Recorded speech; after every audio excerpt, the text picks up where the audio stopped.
Good evening, everybody, and welcome back to the CIL, the Collegiate iRacing League, for tonight, the round of 5 here at beautiful Imola Raceway. And do we have a good one on tap for you?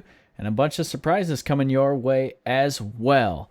About 2021 drivers going to take the green flag for us here tonight, so good turnout once again for the Collegiate iRacing League. And here joining me in the booth tonight is Josh Crane. Josh, how's it going? Hey, Jarrett, it is going well. This is one of my favorite tracks. And looking good, feeling good to be here. It's going to be a little bit cooler weather today in the simulation, and that's looking good. We are seeing the fastest qualifying times that we've ever seen. We saw a lot of 140s, 139s. Guys were saying they wouldn't even break that 139.5 mark as we were leading up to today. But right now, the fastest qualifier looks to be a 138.005. So very close, almost to a 137, but nonetheless, we're ready to go. And I think these drivers are as well. And it's looking like we're going to have a really good race, looking about 20 or so cars on the grid. So we've got another full field this evening. I think we're ready to rock. Absolutely, and a bunch of names that if you've joined us for the CIL broadcast throughout this season, that you're going to recognize. John D. Price up there at the top, Theodore Burns, Jared Kaler. 3 of those guys have been really battling all season long, and as we're in race 5 out of 6 of this pilot season, all the points that you can get, very precious, and those top 3 get a little bit more points than you would in that descending order for the rest of the field. So getting in that top 5, those top 3, critical for a bunch of these guys. And at a track like Imola with really a set of very challenging curves, there's a couple of chicanes that might bottleneck up a little bit. So a lot of room to maneuver for these guys throughout the course of the race. And we'll see who can keep their car clean, who can keep it fast. And we'll see if pit strategy comes into play. We've seen it. We saw it at Spa in week 1. We saw it a little bit at Road America last week. So it'll be very interesting to see, do we see that reign its head again this week? Well, that's true. I think the track this week is one of our more technical ones. There's not a lot of passing zones. There are a lot of corners. There's going to be a lot of cars bunched together. You'll hear words like Tamburello tonight, Aqua Minerale, Tosa, the hairpin at one end, and Ravazza, the hairpin at the other end. All of these bits come together to make a pretty unique track, and it's going to be interesting to see how these drivers, and exciting how they play it out, what their strategy is, both when they decide to pit and how they decide, where they decide to make passes, compete. We'll see if we see a lot of side-by-side action tonight. This track makes that pretty tough, but there are a lot of high-speed sections, a lot of elevation changes, especially in short distances. So the driver's skill will be on display this evening, and also these cold temperatures, about 65 degrees Fahrenheit. We're going to have a lot of grip on the track, and we're going to have some fast lap times. Absolutely. Could not agree with you more. And as qualifying starts to wind on down here, we're going to turn it over to the sponsor of the Collegiate iRacing League's pilot season. That's NextBookIt. You'll hear from them, and we will be right back to bring you the start of this race. For college students, books are expensive. Buying and selling them is frustrating, and it even hurts. We get it, but there's a better way that doesn't have to feel like this. With NextBookIt, skip the bookstores and buy and sell books exclusively to other students on any campus. It's easy to use, and it makes life less stressful. Buying and selling books just got easier. Just NextBookIt.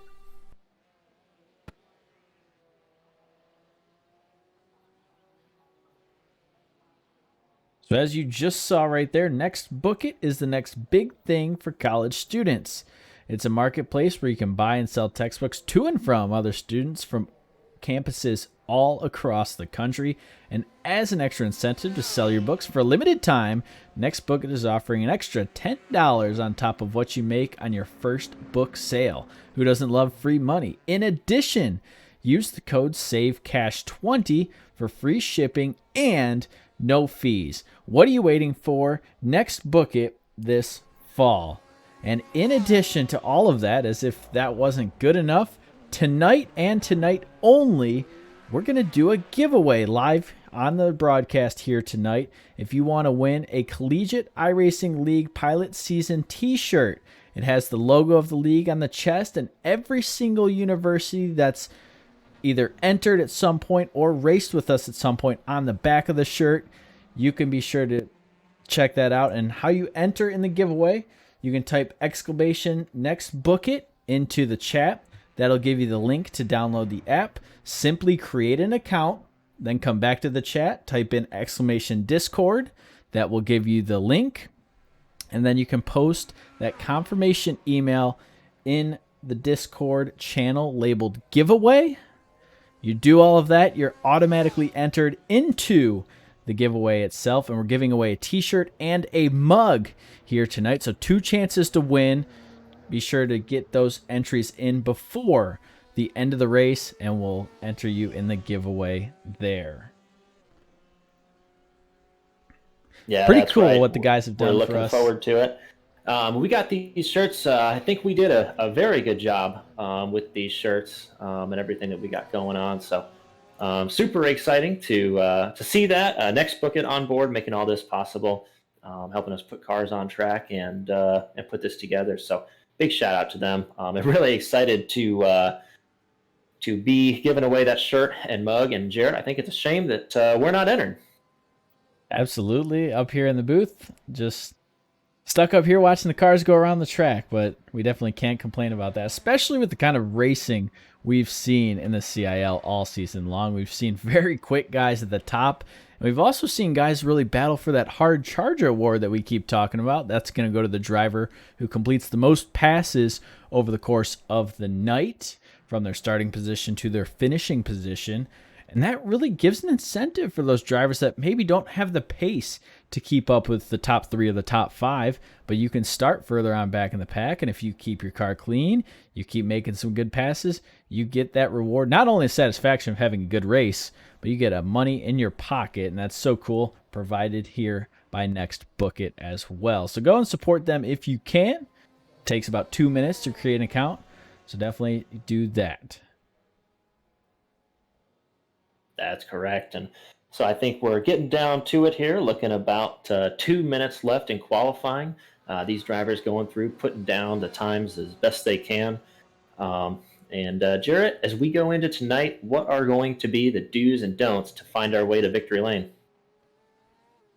So we've definitely seen over the course of the season, the do is kind of be up at the front and stay up at the front. We haven't really seen anyone charge from mid-pack up there. So qualifying, very imperative for a lot of these drivers here tonight, and not messing up on pit road. We really haven't seen anyone have that tragic of an incident on pit lane, but I would be surprised if we didn't. Very long pit lane here at Imola, so you got to get it throttled on down quickly after that double left-hander to bring you down to pit lane, and then you got to get off onto a high-speed portion of the track. Watch for those rejoins there.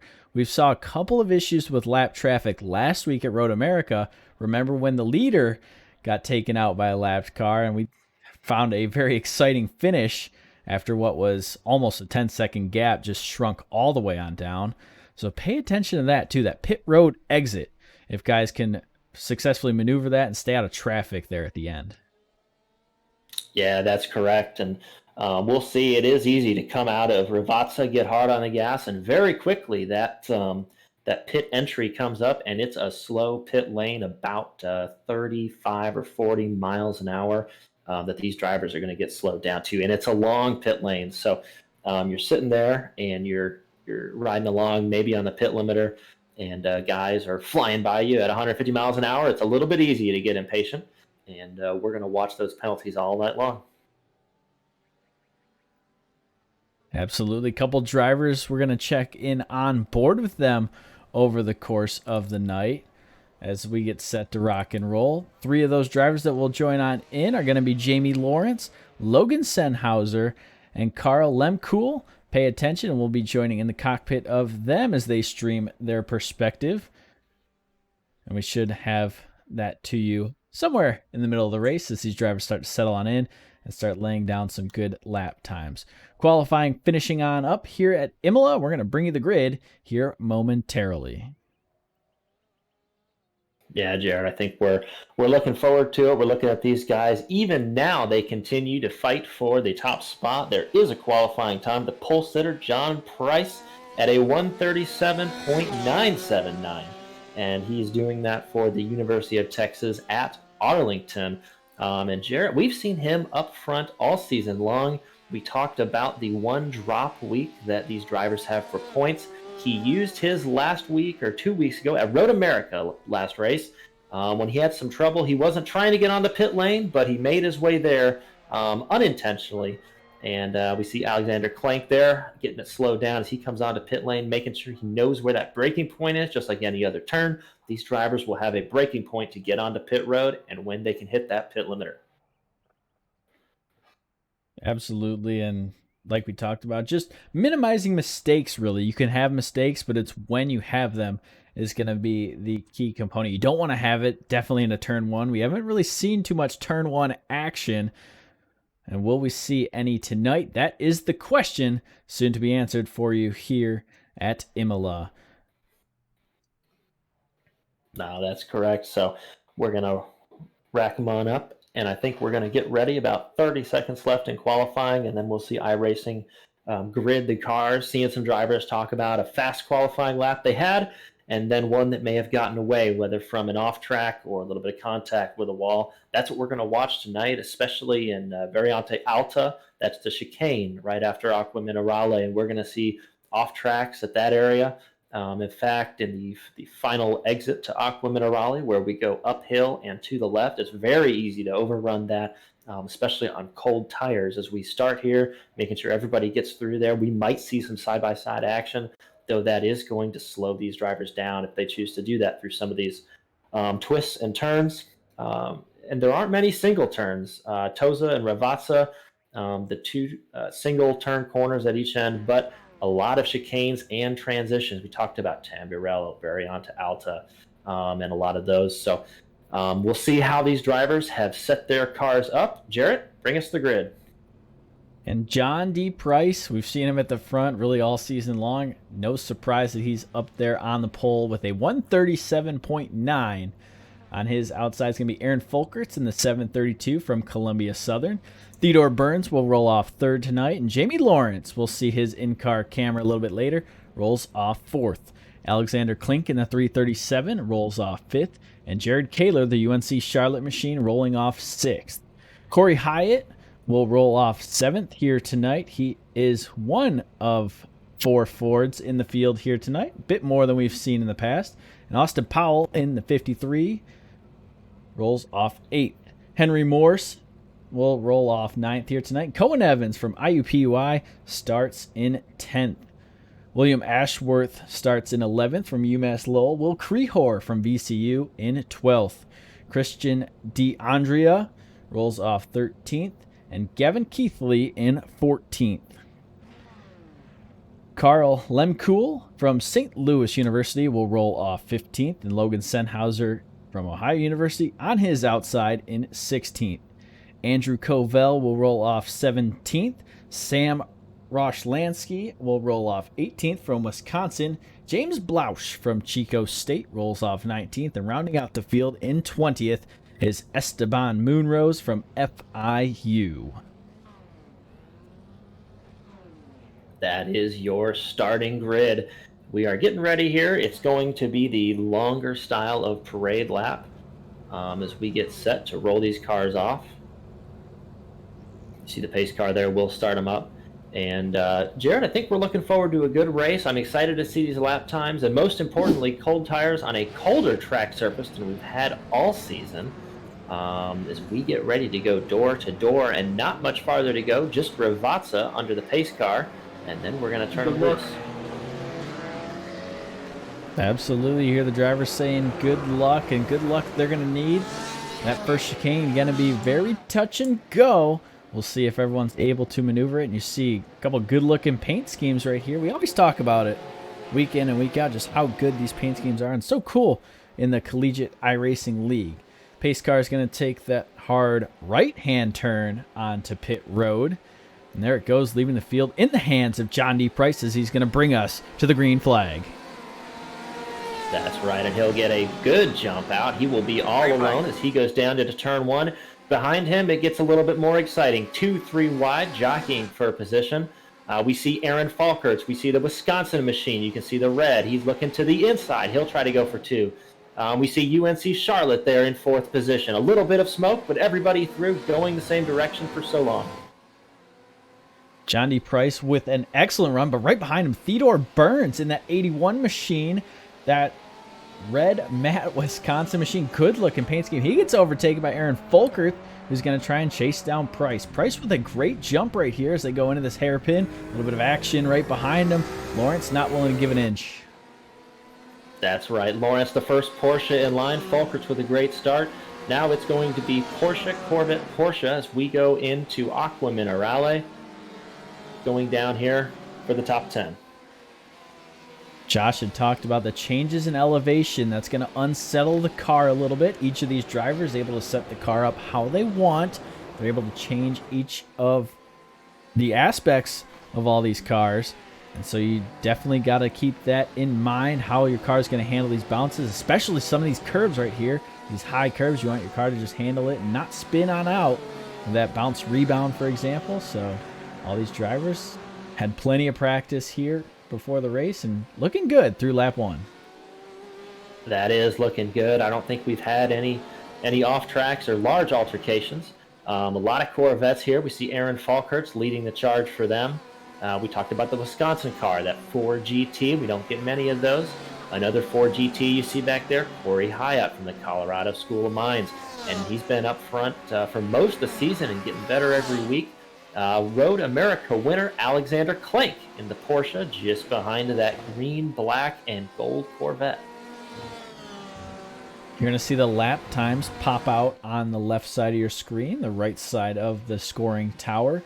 A green time means that it is their personal best lap time. A purple time will mean it is the fastest of the race. So pay attention to that purple one throughout the race, especially as the fuel starts being burned off in a lot of these cars as we check on through the rest of the field. That is correct. As we go through the field, we'll have some different battles, some guys getting up to speed. We'll see a couple things.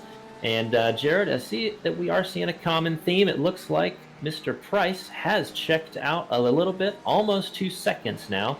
That's something we've seen. He does like to get out to an early lead and then take care of that machine. Absolutely, and you see the paint scheme right there. The University of Texas at Arlington machine has been no stranger to the front of the pack, so much so that he had to call out the broadcast that it was the University of Texas Arlington, not at Austin, as we said for the first couple of weeks. So we've gotten that straightened on out, and he's not disappointed, rocking the UTA paint scheme provided by the College iRacing League, which is pretty cool to see that up toward the front of the pack.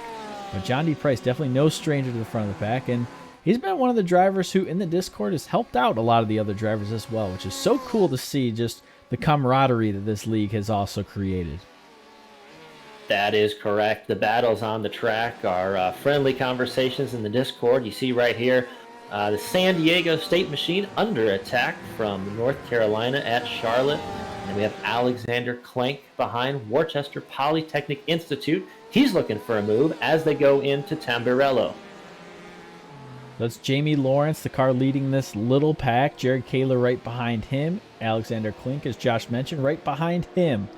Jamie Lawrence, quietly been one of the better drivers. We constantly see him up toward that fringe top 5, even in the top 3 area.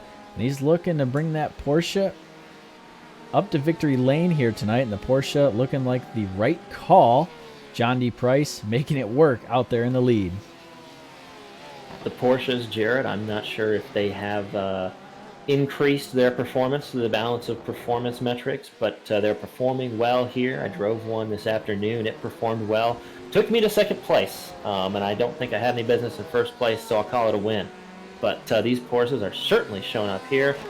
We did see some love for Jared Kaler in chat. We saw that UNC Charlotte machine always runs strong, and right now he's holding off from Alexander Klenk. Taking a look back at Will Krehor, and you see him going up over those curbs, brings the car to a halt, stays off the wall. Really big for Krehor to keep that car clean right there. You see the VCU car. Different looking paint scheme here tonight.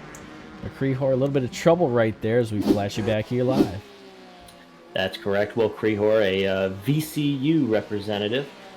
Typically do see him up near that front, but a little trouble there, and it is so easy to go into that chicane, Variante Alta as it's called, and had the car step out. There's two large curves that can unsettle the car. As we see unsettled, Arlington, he'll put the block on Aaron Falkerts as they go into Toza, but John Price for UT Arlington having a little bit of trouble. Looks like he'll retain the lead, but not by much, as he is only up by about 0.4 of a second going into Paratella. It's a little bit of a mistake for John D. Price right there. You saw the right side tires get into a little bit of the grass, and the grass in iRacing, as all of these drivers will tell you, it gets slick fast. So Price having to lift off the throttle, get the car back on the racing surface, and now he's having a block for his life as Aaron Folkert's right behind. And watch out for Theodore Burns as well in that 81 Wisconsin machine. And a good-looking matte red car right there for Theodore Burns. That's true, Jarrett. Theodore Burns is maybe one of the quieter personalities, but never far off the lead. He's there, he's waiting, and at the end of the race, he always seems to be right up front. Very knowledgeable, too, about setting up these cars. Pretty vocal in Discord with setup tips or pictures from his experiences. Splits his time between iRacing, racing for himself in real life, and working on just a few Cup teams, some INSA teams, some Porsche Cup teams, as a race engineer, formerly on the Formula team at the University of Wisconsin. So awesome to have him here, part of the group. Theodore Burns. It looks like Alexander Klenk will get by Corey Hyatt. Don't know if that was a block or an official pass. I know that Klenk was ahead of Hyatt for most of the race, but I will say they've lost some ground to Jared Kaler, who's putting a little bit of distance between himself and the cars behind. Definitely, we're starting to see cars single file out. And just further back right there, looks like William Ashworth got up into a little bit of the gravel as well. Austin Powell from UMass Lowell on his outside. They're going to go side by side here. Little BMW on Corvette action. Further on back, Henry Morse looks on. That's correct. These two cars into Paratella. Very hard to pass here. In fact, very hard to pass anytime between now and the chicane. This is what we talked about down into Aquamina Rally. They'll make one right. Then they'll get breaking down, make another right. Very quickly miss that curbing and go up to left. And a little time to breathe before they break for the upcoming chicane. This is the two curbs that we talked about. Very easy to get hit on that one and that one. And then through, now they've got some time. You can see the Corvette putting a little distance between himself and that BMW. Back up towards the front of the pack, Theodore Burns just right on the tail of Aaron Folkerts, and we talk about it kind of week in and week out. When do you push? Because a lot of these drivers, you can save a little bit of tire, you can save a little bit of fuel staying in that car in front of you's draft. Maybe that plays into it. You see Jamie Lawrence right behind him with that green lap time. He's starting to get a feel for it as well. That's correct, and we see so many things. We know that a lot of drivers like Price like to start strong, get out to a lead, as we see Lawrence run a little bit wide there. And then we see other drivers who will bide their time and be there at the end. We talked about Theo Burns doing that so well. And Aaron Folkerts there right now in second place. Not too far to go up for him, but always tends to be there at the end. One car that I will keep an eye on, Jarrett, is Henry Morse.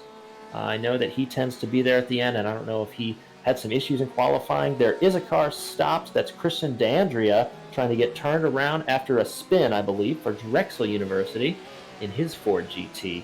And I believe he has gotten that car back going the right way under its own power. So we're checking in with one of our drivers here, Jamie Lawrence. Watching as he takes it on down into these hairpins. You'll see just how much he's turning the wheel right there inside that car. From San Diego State University, Jamie Lawrence in the number 7. He's had a good season all told, and like Josh mentioned, that one drop week going to be quite important, especially for these drivers that are able to complete really every single race, because now you can just drop your worst of what might be all top 10s. Yeah, that's all right. Jamie Lawrence made his debut at Road America 2 weekends ago or 2 weeks ago, and has been putting on a clinic ever since. And so it's awesome to have him here, have San Diego State represented. Jarrett, that car is looking good, and it is driving well, because it looks like he is going through, taking all these curbs in stride, especially as we watched him go through Variant to Alta there. I think he's got that thing under control and hooked up. Absolutely. And you mentioned the difference in cars. No driver is forced to stay on one specific car throughout the course of the season. So we've seen drivers switch on up cars. Corey Hyatt stayed in the Ford all season long. John D. Price stayed in the Porsche all season long. Some of it's driver preference. We've seen drivers kind of cater to the track a little bit. There is, and some of these drivers are versatile in the cars they drive. I know that Theodore Burns has been up front in a Ferrari, and now he's up front in a Ford, and we've seen him do that a couple times. In fact, I think he debuted in a Ford in round 1 at Spa when we started. And then we talk about drivers like Price and Alexander Klink, who have been in the Porsche, or Corey Hyatt, Colorado School of Mines, who's been in the Ford GT for the entire season and performed well, despite the variety of tracks. And so obviously a lot of talent and a lot of brains here from our drivers as we go side by side for the lead, and we lock up, and it looks like we run wide. That's Ravazza 2. We exit now. Folkert's on the outside.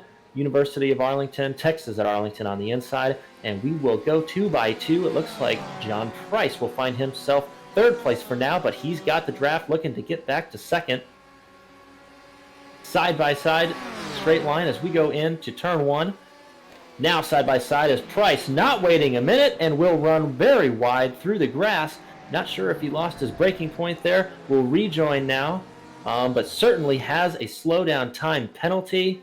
And the Wisconsin car, the Badger, has some opinions on the matter, and it looks like they'll go through. They are sorted out now, but quite a turn of events there, and we find ourselves with a new leader, Aaron Folkerts. So Aaron Folkerts from Columbia Southern jumping up to the front in the 732 machine. You saw Price there just try to drive it in so hard, trying to get on the brakes very hard, and he's really been up front, had no real challengers a lot. We saw Jared Kaler a couple weeks ago try and sneak up with them and stay with them, but John D. Price has kind of had the tracks to himself, so good to see a nice challenge here from Folkerts and Burns. And when you put that pressure on, you might have the driver in front of you make a mistake, and I think that's what Theodore Burns' plan right now is just run right behind Aaron Folkerts, run his line, run his laps, and just force Folkerts into that mistake. That is a plan. In fact, it looks like he's going to pull out. He'll take a look. Will he get there? Not sure. It looks like he will stop in behind there. Ravazza 1, 2. Oh, and he will pull ahead. As he exits onto the front stretch, it looks like your new leader will be Theodore Burns, the University of Wisconsin. And suddenly, Jared, we've got a little race on our hands. What a fun one this is. A 3-way battle for the lead. The leaders swapped twice in 2 laps. We haven't really seen a lot of this yet, but right now these 3 going at it. All 3 looking relatively about the same in terms of lap times. You see them coming across your screen right there. And now John D. Price back in a second. That's correct, and we see there Price looking big in the mirror as we enter Toza. Looks like he's going to try the outside. Trouble. They'll make contact, and Wisconsin goes around into the outside retaining wall. Texas at Arlington also in the gravel. That's Price. Your new leader for the time being is Jamie Lawrence, who was clear of that whole event. Aaron Folkerts couldn't quite make it through, ended up in 2nd place. Let's take another look at what just happened. You're following along with John D. Price right here is the Wisconsin car, and it looked like Price just kind of lost it under braking, gets into the Wisconsin 81 machine, and just an unfortunate turn of events right there for Theodore Burns. That's correct, and Theodore Burns, no fault of his own, hard racing. And it looks like Price with that Porsche. We know the Porsche is definitely the hardest to control under braking.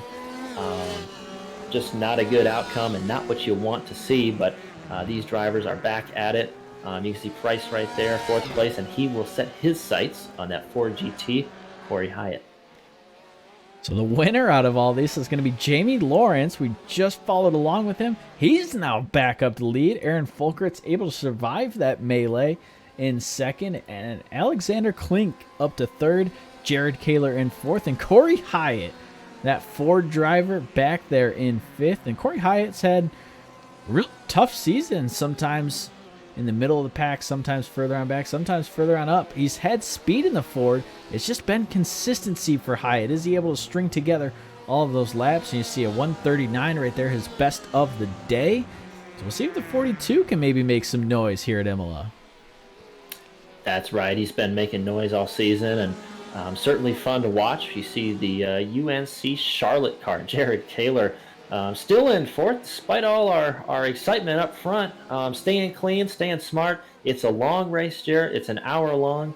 We're not even 15 minutes into it, or about 15 minutes, and so he's running his race. And I think we'll see him later on, towards the end, towards the front. He's always one to watch. Our Monza winner, round 2. And a quick reminder that each of these drivers do get one fast repair, meaning they can bring the car down pit road, and with the touch of a button, their car gets immediately repaired to what it was at the start of the race. So for drivers like Theodore Burns and John D. Price, that's going to be huge, as both of them went off the track. Maybe a little bit of damage to each of those cars, but you can get that repaired on up when you bring it down to pit lane. And the question is, when do you do that? Does this change your strategy now? Do you come to pit lane maybe a little bit earlier? All going to depend how much time you're losing each lap due to that damage. Yeah, that's definitely the question, and I would assume that at least the Arlington machine there would make that decision to come down a little bit early. If not, the Wisconsin car, as well, as we see Will Creor make a move. Oh, and a loop on the Ohio car. That's Will Creor for VCU, trying to get around the University of Ohio machine with Logan Seinhauser, but not able to do so. We talked about Variante Alta. It's the 2nd car, in fact, the 2nd Corvette that we've seen have trouble there.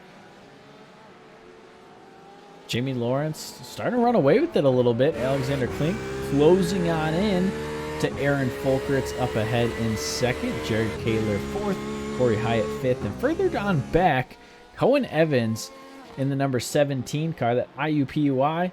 We've seen that car be a force all season long, just kind of quietly lurking. And right in front of him, Theodore Burns, after that incident, just trying to make his way back up through the pack. No, that's correct. And we talk about Alexander Klink up towards the front. No surprise there. Did his FSAE team in school, and then also was a part of a Champ Car, a Lemons team, with an old Miata that they got to race. They took that thing to the Watkins Glen VIR, the road course at Indy, and he knows how to get around a racetrack. He's been to a few, and I think he's showing us how to do it tonight. He is trying to catch up to Aaron Folkerts there.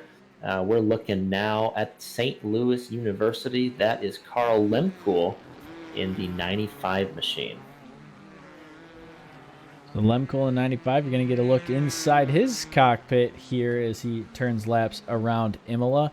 He's got kind of a disco party going on inside that machine, and very cool to see him rocking and rolling here at Imola. And that St. Louis University car. It's so cool to just see a bunch of these different universities you're not seeing. And as he's going to go around here in the final corner as we went live on him. And that's a tough break right there, getting the 95 flipped on back around. And you see the Ford right there, showing that it is one of the more difficult GTEs to drive.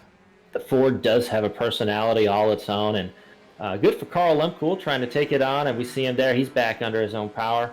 Carl, he's a manufacturing process engineer, works with Honeywell. You might know them by their thermostat or by their turbines, but he's with them right now working on metal additive processes, working to be a race engineer also. Even did a little internship at Penske as we see a car through the gravel there.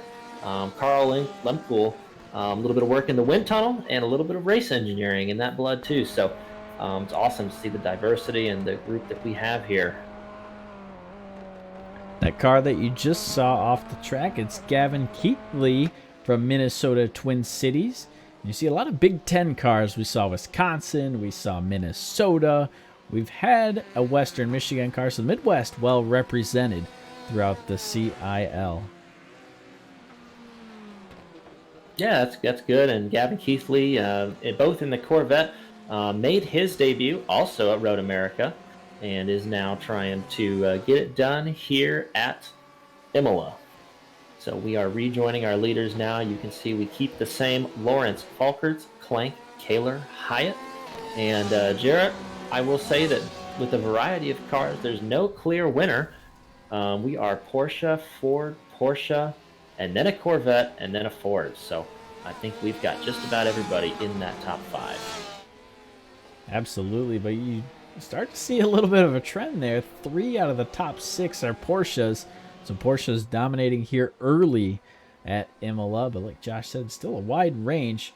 The lone BMW in the field, that's William Ashworth back there in 8th. The BMW took a little bit of a hit in iRacing's last balance of power, and you see him maneuvering through the grass right there, just testing the stability of the BMW, as it were. Yeah, and the BMW, one of the more stable platforms in iRacing, probably the most as far as GTE cars go. We see that University of Massachusetts now at Lowell on that BMW. We've also seen VCU with BMW. We look at VCU now back racing Logan Sennheiser at the University of Ohio. They go through Piratella. It's a long left-hand turn, easy to get an off track there. And nose to tail, trying to catch that draft as they go down into Acma Minerale. You see 2 Corvettes working against each other.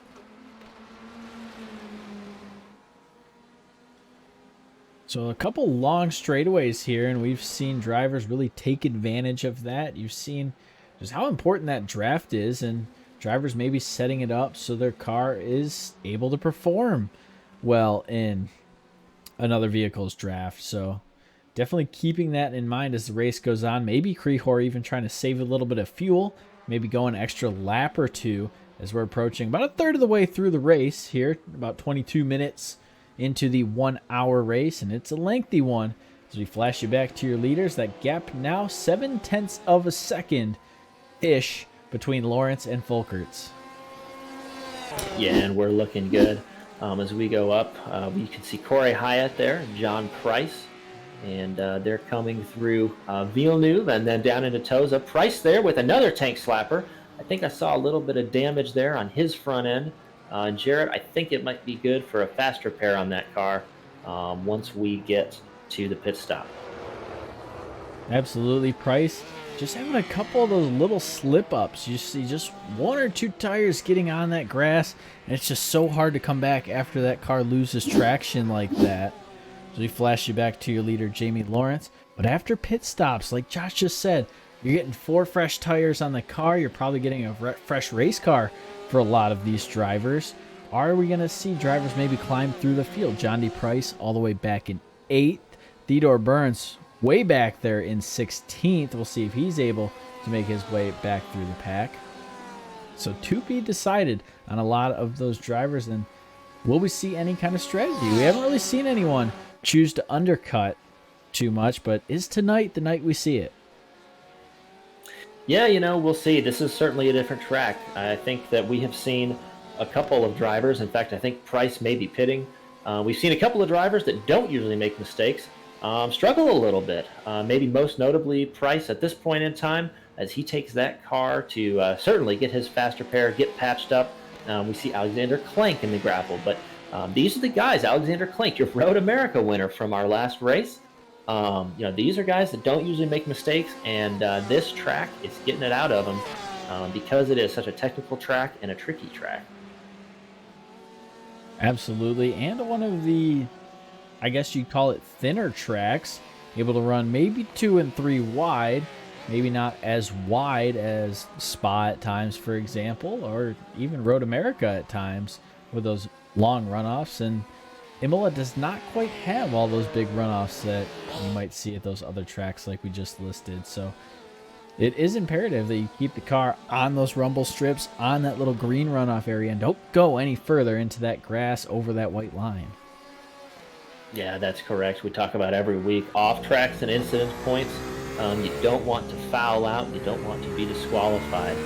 We ride now on board with Jamie Lawrence, and he has probably the best seat in the house, a clean track in front of him as we just start to see pit stops cycling. We'll see these guys come through, and what Lawrence doesn't want to see is cars out in front of him leaving the pit lane. That can certainly happen with traffic, but he is going to be in a pretty good position here with open road ahead.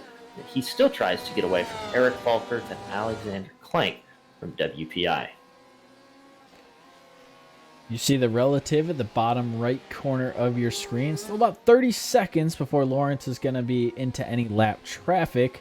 But as Josh mentioned, drivers on pit lane might change that up here shortly as Aaron Folkerts tries to close in as well. So Josh, as we start thinking about pit stops, what is your strategy when you start really trying to dissect that? When do you go to pit lane? When do you not? How do you make that call here in this race? Usually, especially for a sprint race like this, 1 hour long, I want the car to be as light as possible. And I want the car, I'm going to do that by keeping the fuel out of the car. So I'm going to get down to as little fuel as I can, and then I'm going to pit for the minimum amount of fuel. Now, the only way that's going to change is if I'm a leader or I'm in a position and I end up in, as we see Price there, take a position from Carl Lemkool for 14th position. The way I change my pit strategy is if there is someone in front of me. If I get into traffic and I know it's going to cost me time, then I can go into the pits and I can get that service done. Hopefully I come out in a better position. Some of these drivers will also look at pitting at a good opportunity when they will come out of the pits without anyone around them. So they can figure out kind of the delta back, how long they think they'll be at pits, and the environment around you when you're entering and exiting pits, and also how much fuel you have in the car. That's going to be the determining factor for a lot of these guys. Now, maybe they will try and undercut by a lap or so. Like if Aaron Falkerts thinks that he's got a little bit faster car than Jamie Lawrence, then that could certainly be something as well. So we will see. I'm sure we're going to see a bunch of different strategies. And so already with guys starting to go, and if I have a damaged car and I have a faster pair, I'm going to pit road right now. Absolutely. Get as fast as you can for as long as you can. I could not agree with that more. As we approach halfway in this 1 hour race, I'd like to remind you that there is the giveaway still going on. So if you want to enter, you can type in !NextBookIt into the chat, and that'll pull up the NextBookIt app. You can download the app or go on your computer and create an account on your computer. Type in !Discord into the chat, and that will provide a link to the Discord channel. Post your confirmation email that you've created an account, which is totally free. Takes you about 2 minutes to do, so you can even get it done before we cycle through pit stops here. Knock that out. Send the confirmation email, and you'll be entered to win either a CIL t-shirt or mug here announced at the end of the race. Absolutely, that's some good looking merchandise. Get you some as we follow this lead. And I will note the gap, especially in this long draft. Falkert does a good job of closing that gap down to about 0.3 of a second, 0.4 of a second. It is in the twisty bits where that Porsche starts to gap the Corvette a little bit. But when we're going in a straight line, as you can see right there, a little bit of transition, and the Porsche does it so well. I also noticed, Jared, some of the weight transfer from that Porsche, both in Rabazza, in Variante Alta. And I do think that Lawrence might be on a little bit of a low downforce strategy, and he is simply trying to transfer the weight to the corner of the car that he wants as soon as he can, and then drive out of the corner. And we talk about the Porsche every week with that engine in the back, the weight in the back. It's one of the first cars to allow the driver to get back on throttle. And so I think we're seeing him leverage that car to his advantage. And I think it's showing as we go through here. Absolutely. And you just mentioned it, just how the Corvette's able to lay the power down in the straightaways, but then it kind of struggles through these corners. And you see Folker, it's especially on that front straight, right as they pass the start-finish line, able to close the gap to 4/10, even 3/10 of a second last lap. And then he just starts to widen the gap, does Lawrence. And like Josh mentioned, that's just the subtle nuances of these cars and how they're set up, the differences in the car itself. And that's what's so cool about this class style racing is you have these cars that might be better on a straightaway but not as good in a corner. And it's up to the driver to make it work, and it's up to the driver really to choose the car. So very cool to see right here. And you see it down to 4/10 of a second right there, down to 3.5. They're entering that first chicane. That's correct. And Jared, we talked about these two Porsches, the drivers' experience in collegiate formula teams and different track days and different strategies. Let's talk about Aaron Folkerts. He's been sim racing for every bit of 9 months. He started in June during Rona season. And when he's not doing this, he's working at a chemical company, working on occupational health processes, safety processes, keeping everybody going. And so absolute shout out to hang in with these guys here. And every background can be competitive, and we've seen that every weekend, but I think it's fantastic. We're seeing this Corvette of Folkerts up here battling these guys. Certainly has the talent, and it's a blast to watch and to call. Absolutely. And like you mentioned, just such a wide range of individuals. We have guys that, like you mentioned earlier, that are in racing, their job is in racing, and they love racing. And then you have guys like Aaron Folkerts who just wanted to pick it up, and now they've gotten bit by that iRacing bug, and now they're all in on it. And the Collegiate iRacing League, so cool, just bringing all those guys together. And really all the drivers have been super welcoming in the fact that we've had guys talk about setups and teach guys about setups, and that's experience that you're really not going to get anywhere else. That is correct. Certainly a lot of camaraderie on the track and in Discord as we see a lap car. That's James Bloush giving way there, Chico State. Bloush been with us every step of the way as we go into different tracks. He's started off, I think, in the BMW, now in the Corvette. But solid run, that 87 machine. Always good to see that. But certainly in Discord, all friendly through talking about setups, races, college, getting ready, and then even the bonding experience that is tracking down a new graphics card. That's been a subtopic in the group chat. And so what a blast to be part of this group. And Jarrett, I'll put their talent up against anybody. They are setting some blistering lap times here as we go through this race. Absolutely. About the halfway point, so you're really seeing that low fuel load in the car now. And we'll see how far these guys go. Last week, it was around the 40-minute mark that we saw a lot of the leaders go in. We've seen guys on pit lane already. As you're looking at your screen, on that timing tower, you might see blue and red names. The blue names simply mean that they have not crossed that start-finish line on the same lap that the leader is, so they're, in essence, a lap down in iRacing's scoring system. And if you see a red name, it means the car is a lap ahead of you. So if you see the names changing colors, that's why. And these three leaders, I would imagine we see all three on pit road at the same time, or do we maybe see someone stay out for a lap longer? Well, that could be possible, and if Alexander Clank thinks he can get in and get off faster than that P2, then maybe he'll try coming early. But we talked about when do you come in. We've seen some lap traffic, but nothing close enough together to drive us down to pit road. But you do see a number of blue names on that scorecard, and so we're going to come on to some lap traffic. We'll see how they negotiate it, and also if we have a little shakeup in the race standings. Absolutely. Once you come to pit lane for that fuel, a lot of the drivers will forego tires as it is that 1 hour kind of sprint style race. Those tires will cool off a little bit and they won't have nearly as much grip as they did when you come to pit lane. So that's something to keep in mind as well, especially for the Porsches who are able to just kind of whip around through these curves. The tires will cool off during that period of refueling. And you got to get that heat back into the tires as quick as possible as they come up on more lap traffic here at Imola. Well, that is correct. And so we see as we go into these turns, we take such a large amount of curb And these cars are going to be set up to try and take that and maintain their stability as much as they can as they go through those. And so even into Ravazza, you can see these cars will grab both of the curbs here and then on the exit. And so they will have their springs, their dampers, and everything set up to get on and off those curbs as quickly as they can. And it's a secondary art to driving is setting up these cars, making a setup that's good to the end.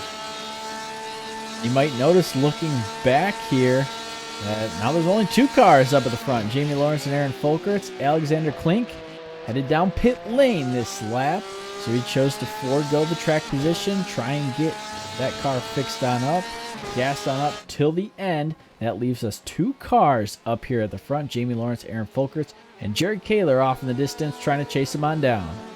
That's correct. Jared Kaler, P3 for now. In fact, Corey Hyatt will be 4th. So we talked about it. Clank saw maybe some traffic ahead, or maybe he thought he could have a better in-lap and out-lap than the drivers ahead, so he came down pit road. We'll see if Jamie Lawrence gets held up here, or if he chooses himself to go to pit lane, and Eric Folkerts will have a similar decision to make in about half a lap. You look at the relative at the bottom right corner, Esteban Moonrose, right in front of the leader here. We'll see if he'll give way or not down the straightaway. Doesn't look like he will. That's going to hold up Lawrence just a little bit. We'll see if Lawrence tries to get out of this or if he tries to sneak around Moonrose right here. But keep in mind, 8 seconds ahead of him, Will Krehor, who's already been down pit lane on lap 17, up in front of him as well. So maybe a little lap traffic, trying to look ahead. There's a little bit of lockup right there. Going to try and sneak by Moonrose. He's going to give way, give plenty of room. That's going to make it tough to get to pit lane if he so chooses. He does not. That would have been tough for Aaron Folkerts. Yeah, that is correct. And a tough bid right there. I hope that Aaron Folkerts was not trying to get to pit road. As you said, Jarrett, I know that the Porsche just took that route. And you do wonder if he was planning on pitting earlier, could he have let those cars go by? But nonetheless, both cars made it through. A tough bid for Aaron Folkerts there. That lap traffic took away his exit. So that can make it a little bit tougher, especially as you're trying to stay right on the back bumper as they both go to pit lane. So I'm not sure how much fuel they have left. I know we are about 40 or so minutes into this race, and so we start looking at the final third. We talk about it. When do you finish up those pit stops, and when do you make that push to the end? Absolutely. And if you get a look on the right side of your screen, that track map right there with every driver's car number that you can check on the left side of your screen. And the track is pretty full right now. Not a lot of door-to-door action going on outside of these two. But wherever you're going to go into pit lane, you're arguably going to come out in a little bit of traffic. So timing it up right, going to be critical for these two, especially with Kaler closing in and Hyatt behind him as well. Folkerts with a great run right here. He's going to close the gap to 0.4 of a second on Jamie Lawrence. No, that's correct. They are nose to tail, and we're not even at the end of the long straight. We're coming into Ravazza here. This is the final 2 turns. Off the curbing, on the curbing, and off the curbing again as we come down. And Aaron Folkerts in a good position, already 0.4 back. Look for him to be 3 or 2 back as he gets down at the end of braking. Jarrett, these cars close up so quickly under braking, especially these high speeds like this. Aaron Folkerts right there, and you can see Lawrence defending just a touch as he goes in. Lawrence disappeared there for a second. A little bit of internet issue on his end, but he's right back. And Folkerts all over that back bumper, trying to force a mistake out of that 7 machine up in front. You can tell they're both pushing, cars sliding all over the track. A little bit of a cooler track here tonight. Gonna provide a little bit of extra grip for the cars. And we're seeing it right now as they're able to just throw it into these corners and make it stick. Absolutely. These guys are putting on a show. It is a blast to call and to watch. And we do want to remind our viewers, coming up in about 5 to 10 minutes, probably after this round of pit stops, we'll be doing our giveaway for 1 coffee mug and 1 t-shirt. We'll even let you choose the size, but type in !NextBookIt and !Discord to see how to get signed up, entered, We're going to do that right after these pit stops here as we follow along with your leaders. Jamie Lawrence still holding on. A couple drivers in the back of the pack really struggling here tonight. You see him come over the communications right there. Esteban Moonrose crashed into Logan Senhauser right there, the Ohio Bobcats. And as we see no action from the leaders, we're going to check in on that incident real quick for you. Moonrose right there kind of snuck on up, and Senhauser looked like he's actually going to get into Moonrose right there, and just kind of an awkward little couple taps right there. They're trying to stay out of the lead lap car's way. But both cars able to survive as they've both already gone down pit lane as well. So don't know that they quite have that faster pair left. Yeah, they may not, and that's tough when you're sliding, especially in the Porsche, and you're on the brakes, and it can be tough to get it slowed down or get it back under control. And the solution might be to reduce your speed significantly, but that's going to be tough if there's a car behind you. Also saw that maybe Logan got in there a little bit warm, so that was going to be the result. You can see UNC Charlotte and the School of Mines, Corey Hyatt, as they go through here, and have seen those guys be very consistent all evening long. The top four have not come down pit lane just yet. Lawrence, Folkerts, Kaler, and Hyatt, the top four. And when we went away to look at the wreck, the interval was about 0.4 of a second between Lawrence and Folkerts. And then we flashed back, it was about 1.2 seconds. So not quite sure what happened between those two drivers, but Folkerts losing a little bit of time. He'll try to gain it back on pit lane, but you got to be very careful there that you don't push. We've seen drivers get that speeding penalty. Here comes Lawrence. Here comes Folkerts. Here come. They both go together, and it'll be tough not to run into the back of the Porsche down pit road. And it looks like all top four will come, Corvette and Ford. You see Corey Hyatt getting pretty close there. So we'll see what these guys come up with. We're with William Ashworth now. That's the University of Massachusetts at Lowell, Massachusetts. He's in the lone BMW, and I think that BMW is doing all right. It looks like he'll skip the pit stop for now, trying to see if there's a little bit of a raise in that front valence on that BMW. That'll be something that he'll like to use on the faster pair if he still has it. You see off there in the distance, John D. Price getting back on track. Jared Kaler as well. But William Ashworth is going to take over the lead here for the time being. Right behind them, Alexander Klink going to sneak on by both Jamie Lawrence and Aaron Folkerts. Reminder that Klink had pitted a couple laps earlier as we can start to look at the pit strategy here. Klink pitted 21 laps into that run, so 4 laps ago. And you see Lawrence and Folkerts pitting on lap 25. So a little bit of difference in strategy here, and it might be paying off for Alexander Klink. Well, this will be certainly exciting to keep an eye on, as I also watched John Price make a couple of positions both before these pit stops picked up, and he continues to make positions. But we talked about Klink perhaps felt that he was getting held up by those leaders, decided it was close enough to his fuel window. We talk about how we make that decision. Came to pit road, wrapped up, and now that everyone has come to pit road, his tires are hot, and he's running away from everyone. He will be behind William Ashworth as we see Price around again in transition. Just a little bit squirrely, maybe a tank slamper, no contact. He'll rejoin through the gravel and get back on track, but tough moment for John Price there. As we said, William Ashworth, the lone car, or one of the few, has not yet pitted. We'll see what he does as he comes to pit lane right now. So Ashworth going to turn the lead over. That's going to leave Alexander Klink in the lead. You see the gap back to Jamie Lawrence, about 2 seconds. He's going to sneak right by the 87 right there. Or excuse me, that might be the 90. No, that's the 87 of James Blouch from Chico State. In that Wildcats car, he's going to give plenty of space to the leader, Alexander Klink, who goes flying into that first turn.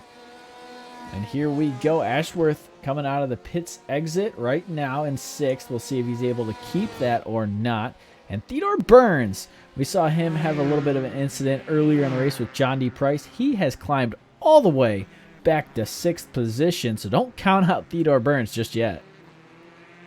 No, that is correct. That car, he got fast repaired, and we know he has the pace. We saw him set it in qualifying and in practice, and so he is on a mission right now, looking at that Ford teammate that he has, St. Louis University, in his sights. That's Carl Lemkool, and we'll see what they do. Looks like the car will give room, and everybody will get through Toza without a scratch.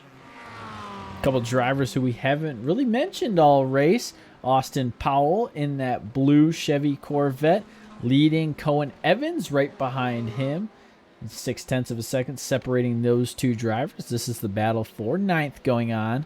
Will Krehor, saw him have a couple little spins on those transition, going over those bumps. He's back there in 12th. Andrew Covell back there in 13th. Quietly trying to make his way back up through the pack. And Gavin Keithley making up your top 14.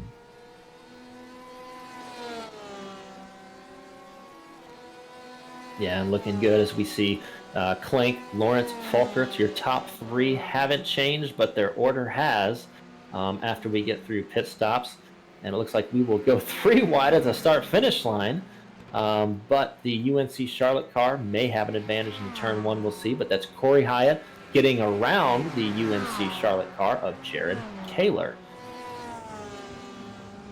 Good pass right there for Hyatt as you saw him go 3 wide with the lapped car. That's Gavin Keithley in the Minnesota machine. And Jared Kaler peeks on out, not able to get there just yet. Corey Hyatt having a very good run right now, up there in 4th, and we've seen the Ford really excel here at Imola tonight. The Ford has been fast. We saw that pass, and we saw the speed that Theo Burns from Wisconsin had earlier this night and continues to have after that fast repair as he continues his march to the field, has a little bit of real estate in front of him. And it looks like we're a little bit more spaced out. Jarrett, I think it's time to give away 1 coffee mug and 1 t-shirt. Absolutely. Now is the time. Big shout out to NextBookIt for sponsoring the Collegiate iRacing League pilot season. And if you created an account over the past week or so, you're entered a name in the drawing, and Josh is going to pull that now. And it is a pleasure to say that our t-shirt goes to James Bloush, representing Chico State, and we will touch base with him. And our coffee mug, the CIL coffee mug, will go to John Price, University of Texas at Arlington. And we saw he's been having quite a night in his Porsche. Perhaps a little caffeine will help him go further. That's John Price with your coffee mug, and James Bloush walking away with a new cool CIL t-shirt. If you want to get the t-shirt, they are available to purchase as well. You can check out the merch store, !merch, if you want to check that out. And Alexander Klink having a little bit of trouble going around Andrew Covell. The lap down car went in the grass to stay out of the way, and right behind them, Jamie Lawrence, Aaron Folkert's mixing it up for second. Well, it does look like we have some excitement in second, and we do see that lap cars sometimes make such an effort to get out of the way, and then we can see that they have some issues sometimes. It's best to hold your line, and we say it, but sometimes you just want to do everyone a favor and get out of the way and slow down, and that can do more harm than good. You see down to Aqua Minerale and back up the other side. It looks like Jamie Lawrence has a little bit of company from Aaron Falkerts, and I think that this battle, while it's no longer for the lead, continues to rage on. Just over 12 minutes left to go here at Imola. Keep an eye on that timer at the top left corner of your screen and that interval between Lawrence and Klink. It's 3.5 seconds now. We'll see if Klink can hold on. And he's looked very strong right now. He snuck by the lap traffic of Andrew Covell. The second and third place driver of Lawrence and Folkert still need to do that. And Covell not exactly riding slow, so we'll see if he gives the position easily or when they catch him. A lot of that sometimes just goes down to straight luck. When do you catch that lap car? Is it in a corner and you have to wait to pass once you get back on that straightaway? Is it on a straightaway where that lapped car can pull over and let you on by with no trouble? All that's going to play in to if these guys can catch, but I tell you what, that gap to second is opening up for Alexander Klink. Well, it is, and the best thing that can happen for Alexander Klink is for these two to fight. and they both want to be the one to find as they make a hard move at Aaron Falkerts to the inside in Toza. And it looks like he'll come off. They will be side by side. They will go 3 wide around as they look at Andrew Covell coming up. But it looks like San Diego State with the edge, but not quite yet. Columbia Southern University. And just a touch. And around goes the San Diego State machine. That's Jamie Lawrence. He will stop on track there and get that car turned around the right way. Not what we wanted to see here, Jarrett, but we're not surprised. Huge turn of events for the top 3 there. Absolutely. You saw that door-to-door racing action, and just too close for comfort. The nose of Folkerts just touches that back end of Lawrence, who is racing so hard, having such a good race, and just kind of gets turned right there. You see the change in elevation playing a factor as well. But that's going to knock Lawrence all the way back to 6th with just about 10 minutes to go. Well, that is correct. We'll see if he can grab a hold of Theo Burns before the end of this one, and we will have to stay tuned to see how that Porsche is driving. He did go around and did kiss the wall there as he was getting pointed the right direction, but certainly tough, and Lawrence, we saw, had the pace to win. And now Alexander Klink, we talked about what he liked to see, and he's got it now, a 6-second advantage. Can he, Jarrett, be the first driver to repeat this season? Absolutely, a 6-race season, so tough to do. But Alexander Klink in the driver's seat, forgive the pun there.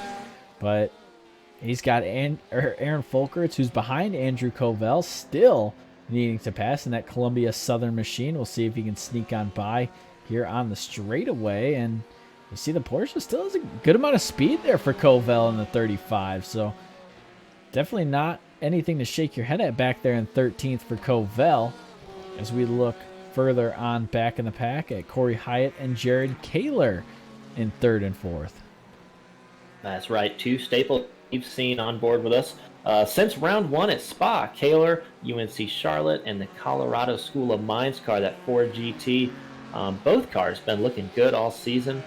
And it is exciting to see these guys come through here. This will be the battle for 3rd place. And we'll see as they run a little bit wide there out of Variante Alta, Jarrett, as the tires wear out. And we've had such a grippy track, that's going to accelerate that tire wear. It's tough, and it's easy to get off track, get those 1 and 2 X's. Absolutely. Alexander Klink, a 139.2. So we talk about these fast laps, and they are just continuing to lay them down. Aaron Folkerts coming across the start-finish line now. Further on back, Corey Hyatt and Jared Kaler crossing the start-finish line. And a 139.1 for Theodore Burns. Pay attention to him, as he might make some noise before this one's said and done. Well, he's got the time, about 8 minutes to go. You can see at the top of your screen, and that gap is about 3 seconds. And then we see Jamie Lawrence also about 3 seconds behind Burns. So a couple guys going on there. We see the BMW of William Ashworth, and he has made, I think, a better start than most anticipated to bring that 7th place. We just saw him put down a 1-minute 40-second lap. So Ashworth right here, and that lone BMW, we saw him lead a lap a little bit earlier. Trying to sneak by some lap traffic right here. That's the 87 of James Blausch, who's got a good-looking paint scheme right there. You see the American flag on the tail wing of that car, and some very cool paint schemes, and that's definitely one of them. My favorite paint scheme, however, Drew Bowen, not with us here tonight, the Western Michigan student. Joined us a little bit earlier in the season, but unable to make it here tonight at Imola.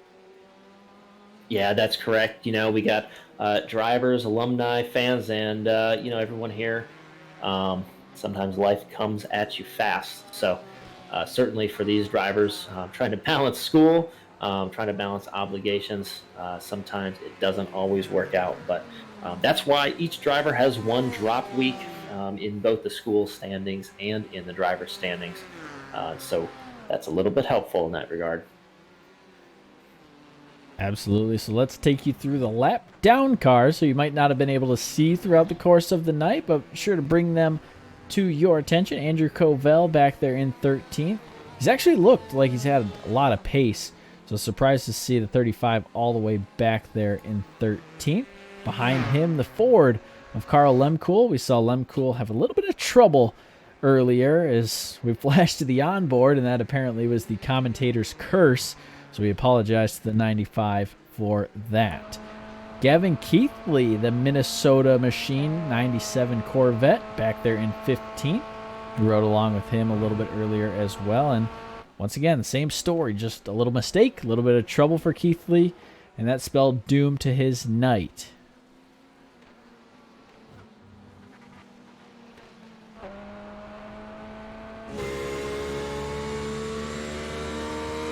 And we're back on board with Alexander Klenk, your leader, opening up that gap over Aaron Falkhurst. Not sure if Aaron Falkhurst has a little bit of damage on the right front from that contact, but certainly now Alexander Klenk with the strategy. We talked about it, Jared. He had the pace, but by far had the best strategy to take home the win. And you can see 5 minutes to go. All he's got to do is get to the end. Probably about 3 or maybe 2 laps left.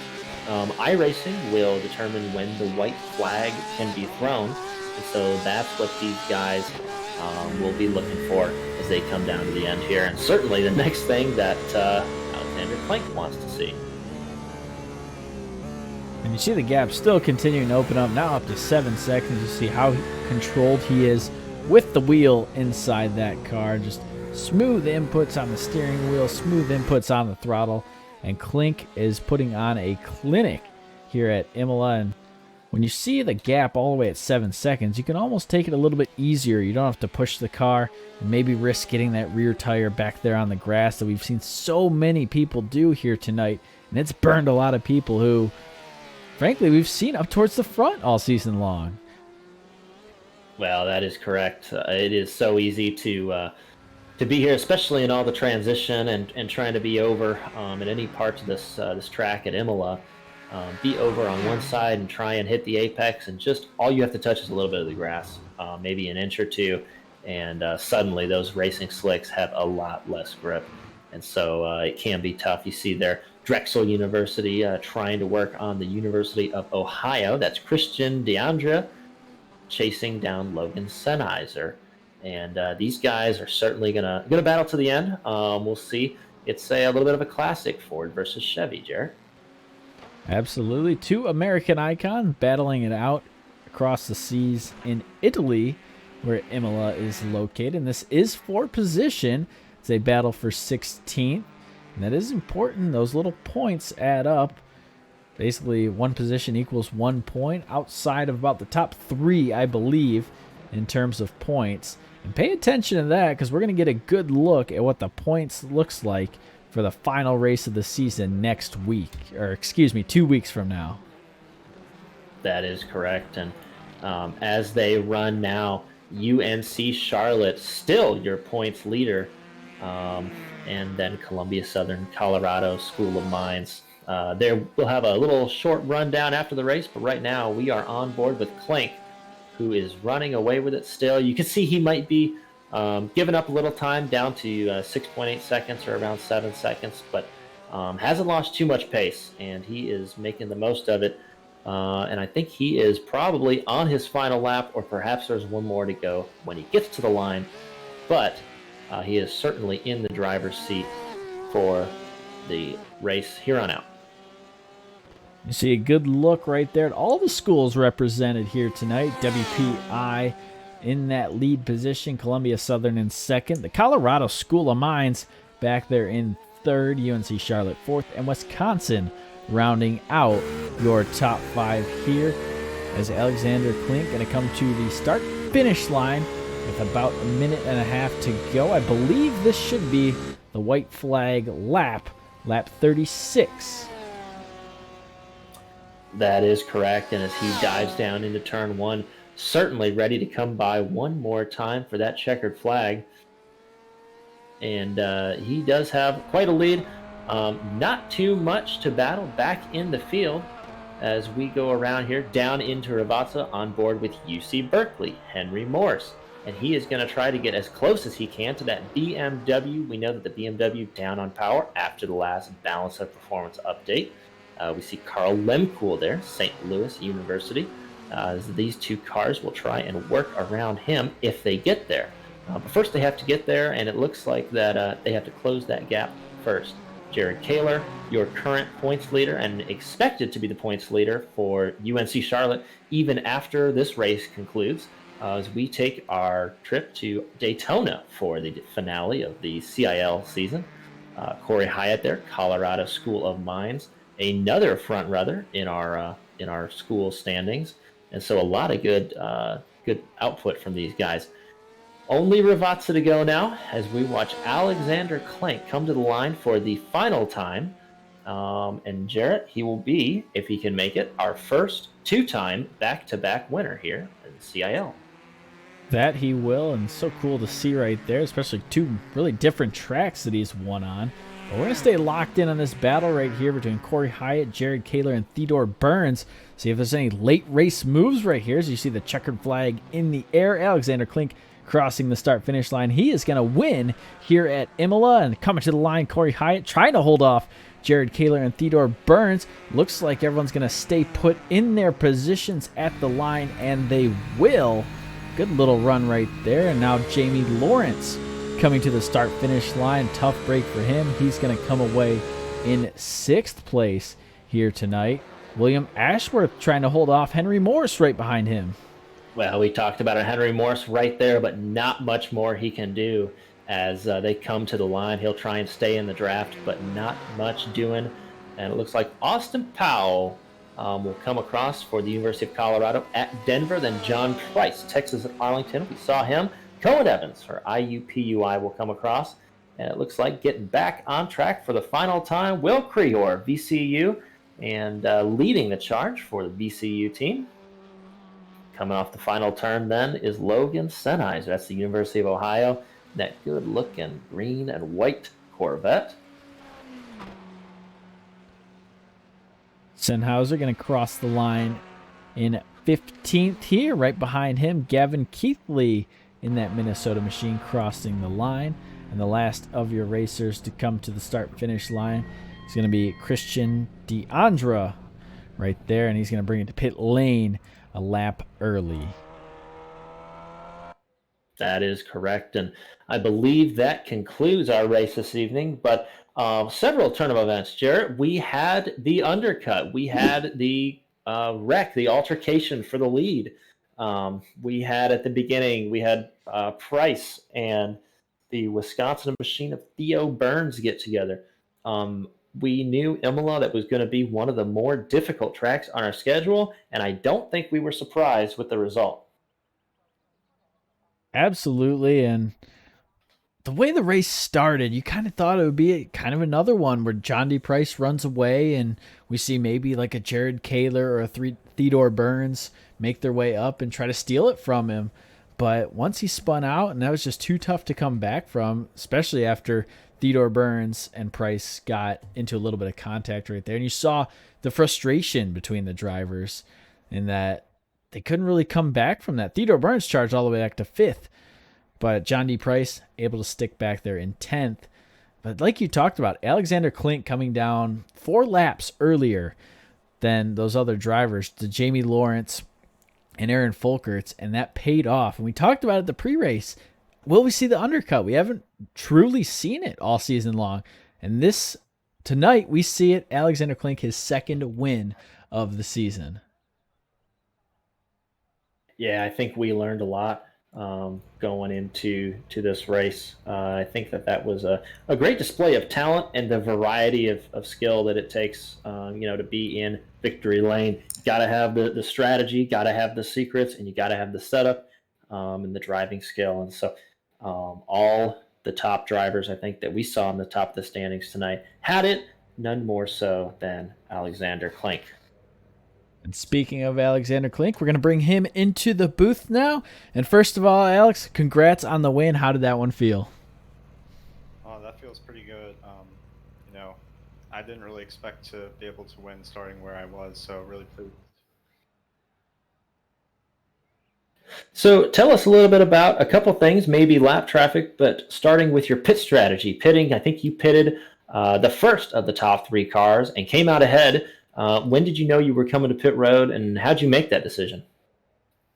Yeah, so I spent a lot of time behind Corvettes the whole race until the pit stops, and the thing was they were just so fast in a straight line. Passing them without them making a mistake was going to be super hard. So I knew I always had to go for the undercut, try to make it work on those few laps of pace difference or maybe fuel difference. But that was in my head for a long time. Um, Lap traffic, I guess, I had another little bit of a scare at the end there. But otherwise, pretty well behaved, which is nice on a tight track like this. Absolutely. So you just mentioned it right there, just how tight this track was. And we saw really a couple of leaders make mistakes and ended up costing them a top five even.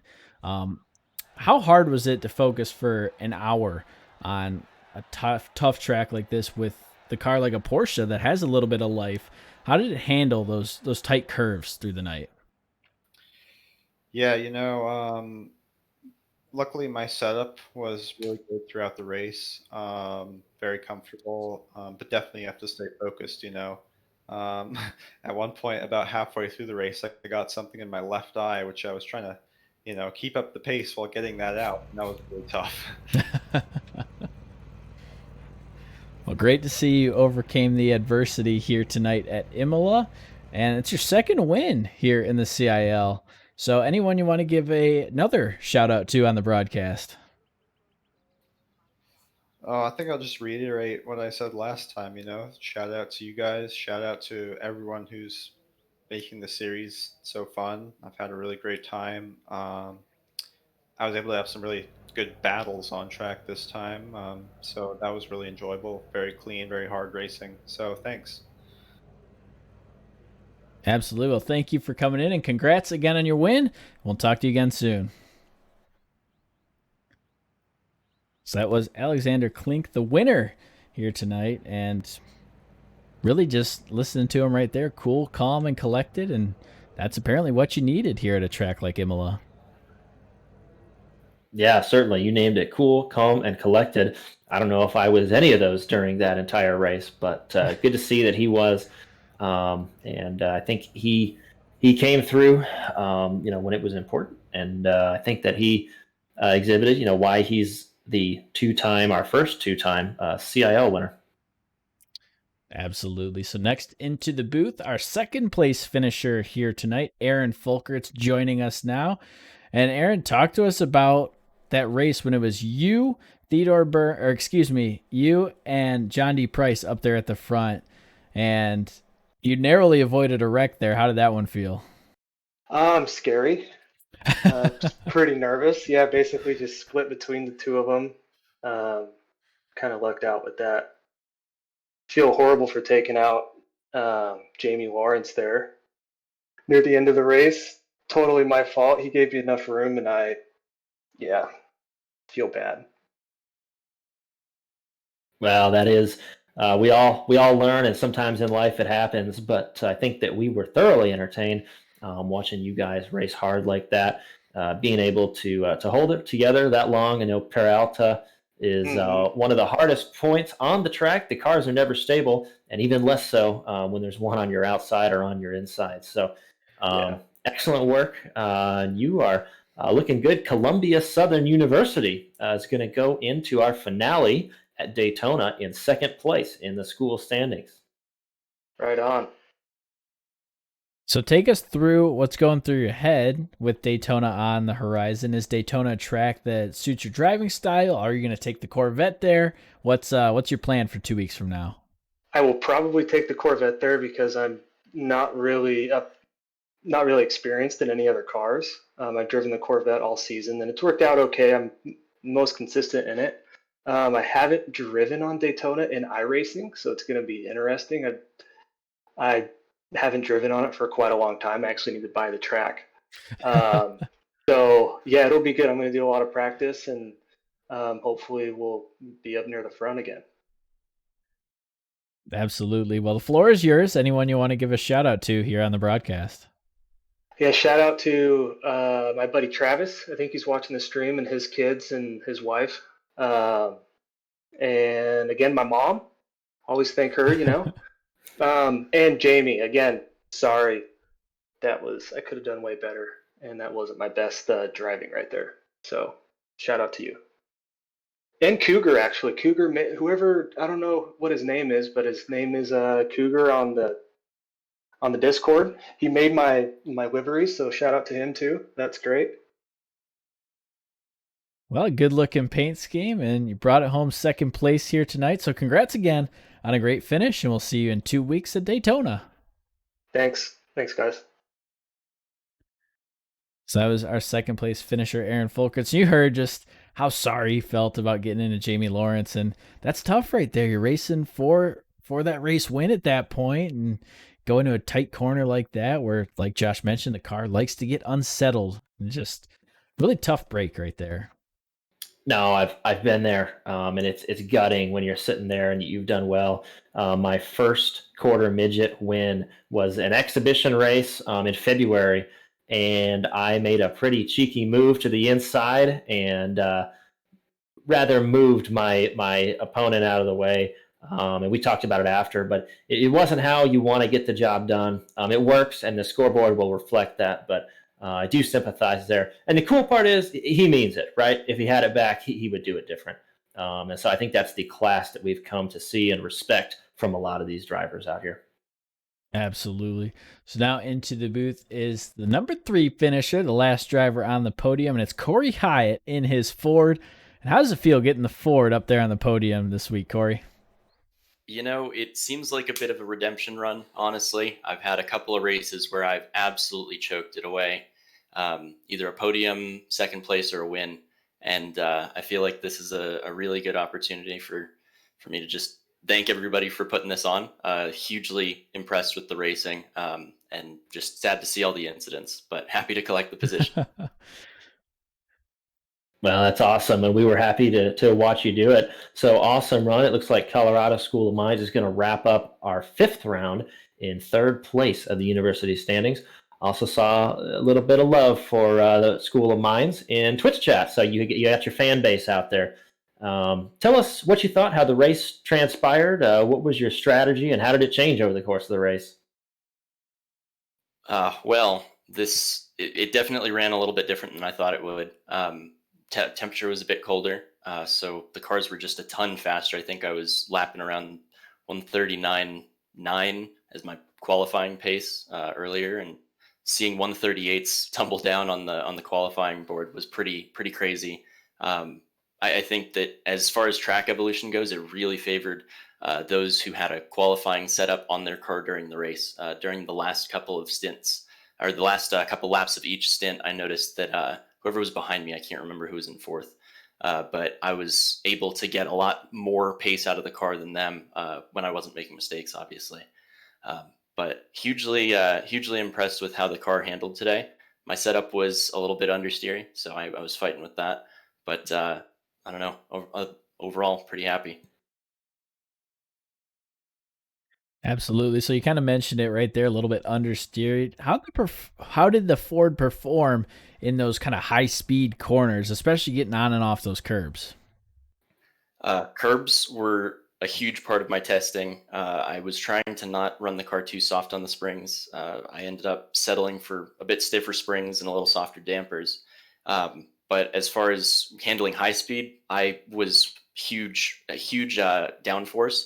I actually pulled a lot of wing out of it in the last couple of minutes before qualifying. I think I went down from 3 degrees down to like 2.5, 2. And I noticed that a lot of other people were much slower on straightaway, probably 5 or 6 miles an hour. So definitely a different setup for me. Absolutely. And we definitely noticed that up here in the booth. Corey Hyatt, 3rd place. Anyone you want to give a quick shout out to here on the broadcast? Well, I just want to thank you guys for putting this on, NextBookIt for sponsoring the event, and all my buddies watching at home. Probably Alex Edwards, maybe Finn Mahoney and Parker Chapin, who knows. But yeah, just want to thank the Minds Formula team and you guys. Thanks, guys. Absolutely. Happy to bring it to you guys, especially with drivers like you coming in 3rd place. So congrats again, and we'll see you in 2 weeks' time at Daytona. So it was Corey Hyatt, your third place finisher here tonight, and really across the board, an excellent showing for all those guys, and really names we don't see at the top quite a bit, and that was so cool to see here at Imola. No, absolutely. That was fantastic to see. Fantastic to be a part of. And I think we saw, the variety of options. We talked about, or I'm sorry, Alexander Klink talked about for WPI. He wasn't going to pass the Corvette on speed, right? He had to use his brain a little more than his brawn, and so he did that. And he did two things, right? He had the game plan and he had the execution, right? I've had a great plan and I've put it in the wall a number of times. So, what these guys are doing, it's not hard to appreciate their talent and what they've got going on. And this race, I think, will be one of my favorites, at least from our perspective.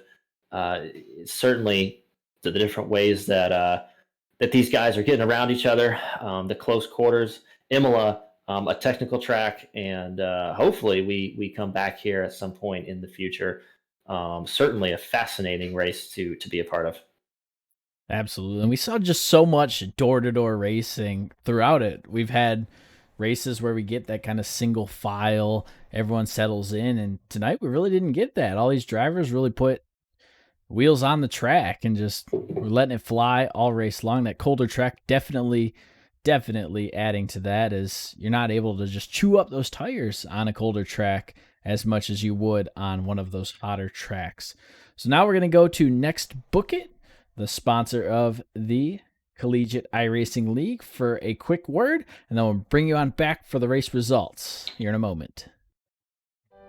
For college students, books are expensive. Buying and selling them is frustrating, and it even hurts. We get it, but there's a better way that doesn't have to feel like this. With NextBookIt, skip the bookstores and buy and sell books exclusively to other students on any campus. It's easy to use, and it makes life less stressful. Buying and selling books just got easier. Just NextBookIt.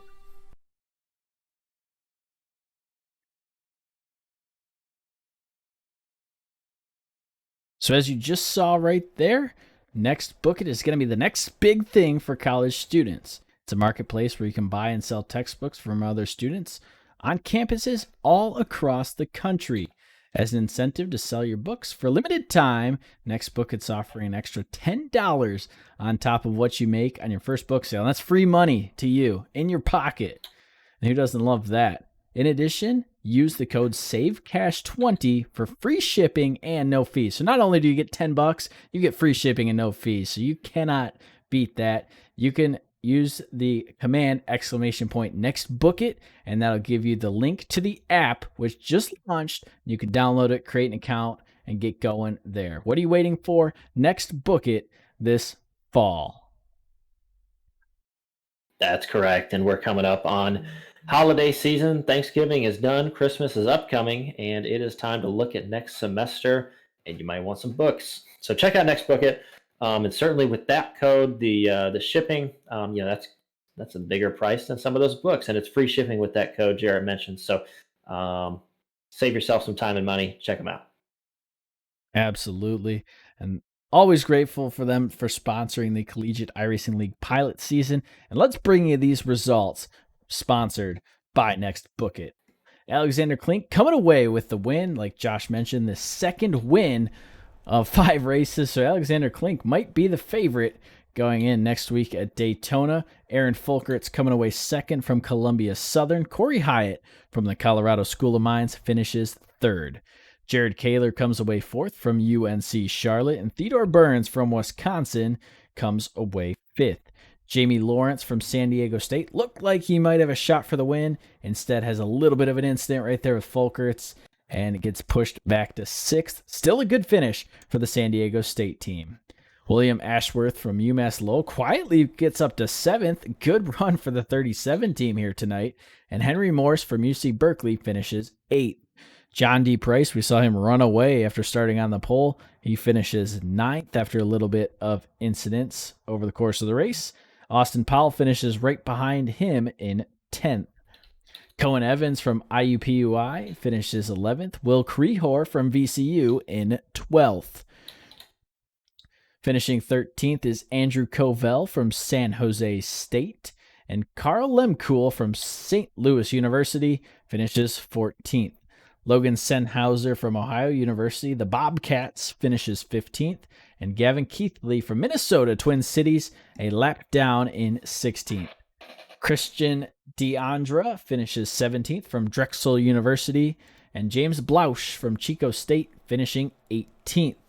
Esteban Moonrose from FIU finishes 19th. And rounding out your field is Sam Roshlansky from Wisconsin in 20th.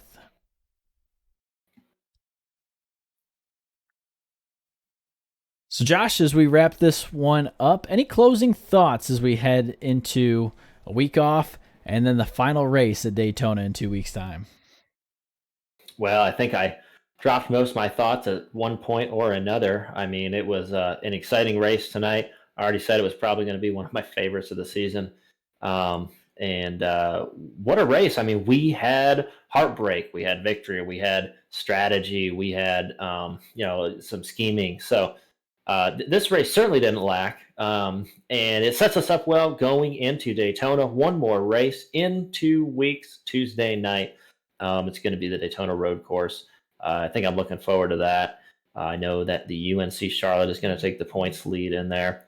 And we're going to see the big names, big players come back one more time, and we are going to make someone a champion. And that's what I'm looking forward to. And I think this race got me more excited for that.